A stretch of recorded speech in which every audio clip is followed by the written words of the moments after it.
Assalamualaikum warahmatullahi wabarakatuh.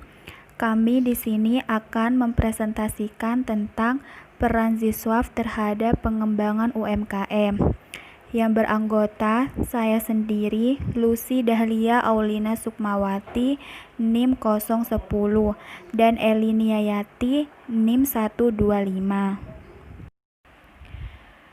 Sebelumnya, saya akan menjelaskan tentang pengertian Ziswaf. Ziswaf adalah ibadah yang memiliki dua dimensi, yaitu merupakan ibadah sebagai bentuk ketaatan kepada Allah dan sebagai kewajiban berhubungan baik terhadap sesama manusia. Ziswaf merupakan salah satu ciri dari sistem ekonomi Islam, karena implementasi asas keadilan dalam sistem ekonomi Islam, yaitu yang berada atau berkecukupan dapat membantu yang kekurangan, sehingga ketimpangan antara si kaya dan si miskin dapat dihilangkan. Selanjutnya, potensi ZIS di lazismu, pengembangan UMKM. ZIS merupakan salah satu sumber yang dapat dimanfaatkan pemerintah dalam mengurangi tingkat kemiskinan. Zakat yang diberikan kepada mustahik sebagai pendukung peningkatan pendayagunaan zakat produktif. Pengembangan zakat produktif ini dalam bentuk modal usaha. Konsep ini dikembangkan karena usaha mikro mustahik tidak mampu untuk mengakses modal ke lembaga keuangan formal, seperti bank, perbankan, dan lain-lain. Padahal usaha mikro mustahik tersebut memiliki potensi yang cukup besar untuk dikembangkan. Potensi dana ZIS di lazismu membantu meningkatkan usaha pelaku UMKM atau usaha mikro kecil menengah. Karena UMKM ini termasuk program nasional lazismu untuk pemberdayaan UMKM. Lazismu mempunyai program nasional yaitu memberdayakan UMKM.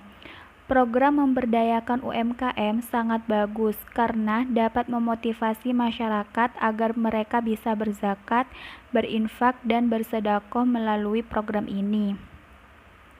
Lembaga zakat adalah mengoptimalkan pengelolaan dana zakat untuk pemberdayaan ekonomi dan peningkatan sektor real.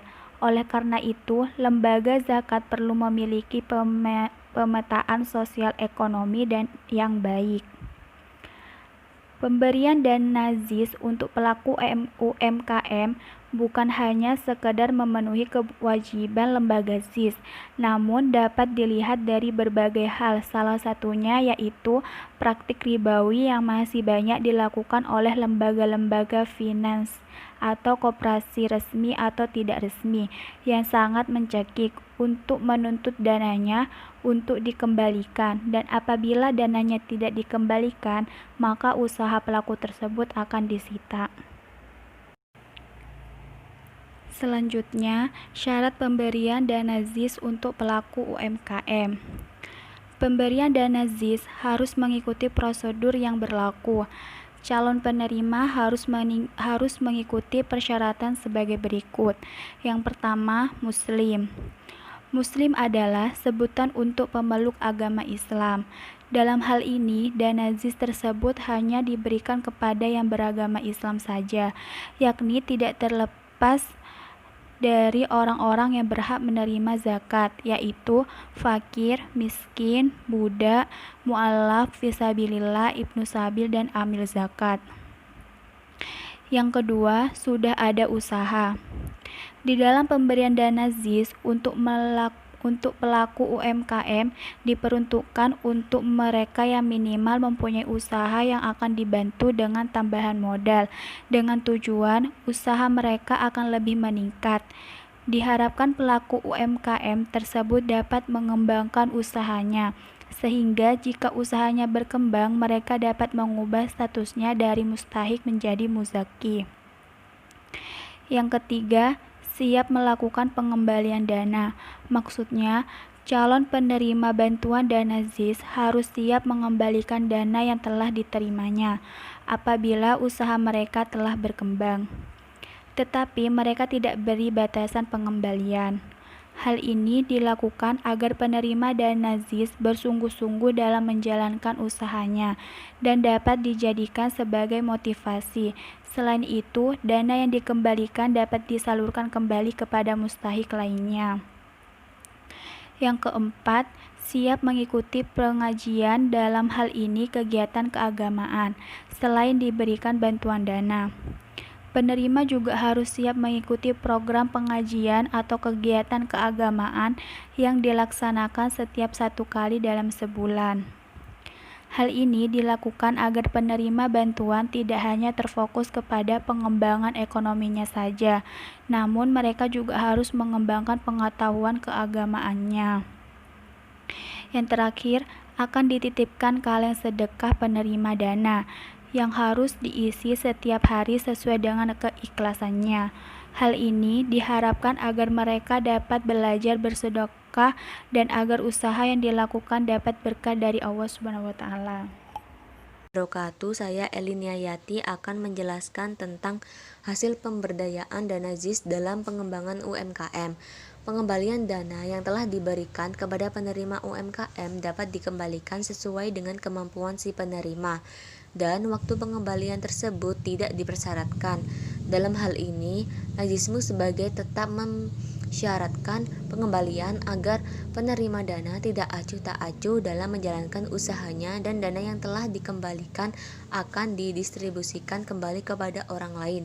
Zakat yang terkumpul pada saat mencapai haul oleh muzaki langsung diberikan kepada pelaku UMKM.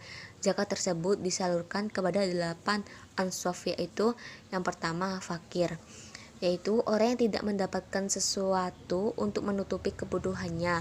Yang kedua miskin. Miskin ialah orang yang secara tingkat kehidupan ekonomi sama dengan fakir, yaitu tidak mampu mencukupi kebutuhan pokoknya dalam kehidupan sehari-harinya, namun memiliki sifat khusus, yaitu tidak menampakkan kefakirannya dengan perilaku meminta-minta demi menjaga kehormatan dirinya. Yang ketiga yaitu amilin. Para ulama telah sepakat tentang siapa yang dimaksud dengan amil, yaitu orang yang ditunjuk atau diangkat oleh penguasa untuk mengurus zakat sejak dari pengumpulan, mencatat, menjaga, dan membagikan harta zakat kepada yang berhak. Yang keempat yaitu mu'alaf. Mu'alaf yaitu bisa jadi muslim atau juga non-muslim yang diharapkan keislamannya karena dianggap akan mendatangkan banyak manfaat untuk Islam, atau orang yang baru masuk Islam sedangkan imannya masih lemah. Yang kelima yaitu gorimin. Gorimin ialah orang yang berhutang, baik untuk kemaslahatan diri sendiri maupun untuk kemaslahatan orang lain atau masyarakat. Yang keenam yaitu rikob. Rikob ialah budak yang mempunyai perjanjian dengan Tuhannya untuk dimerdekakan dengan syarat membayar sejumlah uang yang ditentukan. Yang ketujuh yaitu fisabilillah. Fisabilillah ialah setiap amal perbuatan yang dilakukan berdasarkan atas dasar ikhlas dan takarrub ilallah, baik berbentuk jihad maupun bukan berbentuk jihad, seperti menuntut ilmu, membangun sarana umum, dan lain-lainnya. Yang kedelapan yaitu Ibnu Sabil. Ibnu Sabil adalah orang yang berpergian, baik dalam maupun luar negeri, kaya ataupun miskin, yang mendapatkan musibah kehabisan bekal dalam perjalanan, menyebabkannya dalam ketidakberdayaan dan ketidakpastian. Selanjutnya yaitu optimalisasi peran wakaf dalam pemberdayaan UMKM.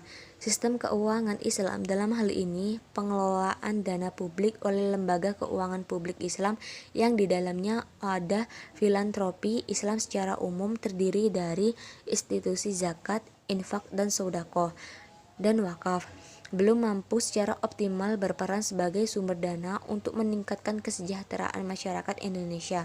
Padahal potensi dana ZIF dan wakaf sangat memungkinkan pelaksanaannya. Sistem kesejahteraan sosial yang berakar dalam tradisi Islam merupakan bagian dari agenda yang ikut mewarnai interaksi antara Islam dan negara di Indonesia. Peranan wakaf dalam memenuhi kebutuhan ekonomi masyarakat dapat dilihat dari beberapa segi sebagai berikut. Yang pertama yaitu melalui simpanan wakaf yang ditunjukkan untuk melayani proyek-proyek pembangunan. Yang kedua yaitu membantu pendirian infrastruktur. Yang ketiga yaitu memberikan kesempatan untuk mendapatkan pekerjaan dan mengurangi pengangguran. Yang keempat yaitu berpartisipasi dalam menambah gerakan bisnis di masyarakat. Sekian presentasi dari kami, kurang lebihnya mohon maaf. Wassalamualaikum warahmatullahi wabarakatuh.